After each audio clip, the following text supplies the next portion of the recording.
রাজধানীর গুলিস্তানের শহীদ মতিউর পার্কে রাখা হকারদের ভ্যানের বিরুদ্ধে অভিযান চালিয়েছে ঢাকা মহানগর পুলিশ। ঢাকা মহানগর পুলিশের ট্রাফিক বিভাগ ও ঢাকা দক্ষিণ সিটি কর্পোরেশন একযোগে এই অভিযান পরিচালনা করে। মঙ্গলবার দুপুরে অভিযান চালিয়ে গুলিস্তানের রাস্তা দখল করে বসা হকারদের গাড়ির বিরুদ্ধে এই অভিযান চালানো হয়। এই অভিযানে অন্তত 5 শতাধিক গাড়ি জব্দ করা হয়েছে।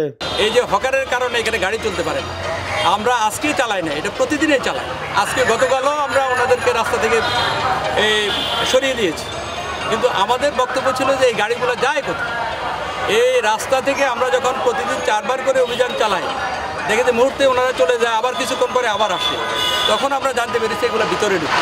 তো সেই ক্ষেত্রে সিটি কর্পোরেশনকে আমরা রিকোয়েস্ট করে তাদের ম্যাজিস্ট্রেটের নেতৃত্বে এখানে সেনাবাহিনী আছে, পুলিশ আছে, সবাই মিলিত সম্মিলিতভাবে অভিযানটা করি। এক প্রশ্নের জবাবে অতিরিক্ত কমিশনার নাজমুল হাসান বলেন, আমরা যখন রাস্তায় অভিযান চালাই তখন তারা মুহূর্তের মধ্যেই ভ্যান নিয়ে হারিয়ে যায়। এই গাড়িগুলো আসলে কোথায় যায় সেই বিষয়ে আমরা তদন্ত করছিলাম। গোপন সংবাদের ভিত্তিতে আমরা এখানে অভিযান চালাই।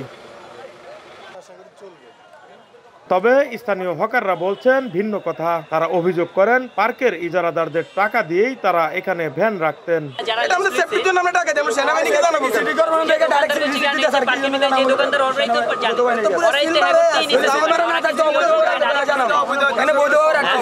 পুলিশ বলছে পার্কের ইজারা দিয়েছে সিটি কর্পোরেশন, তাই এখানে গাড়ি রাখা বৈধ না অবৈধ সেটা পুলিশের বলা সম্ভব না। টোকেনের মধ্যে লেখা আছে যে গাড়ি পার্কিং 50 টাকা। এই কারণে আমি বলছি যে নিশ্চয় এখানে যারা আছে তারা গাড়ি নিয়ে আসে, সেই গাড়ি রাখার জন্য ওনারা ইজারা বাবদ এখানে যতক্ষণ রাখবে তার জন্য 50 টাকা দেবে।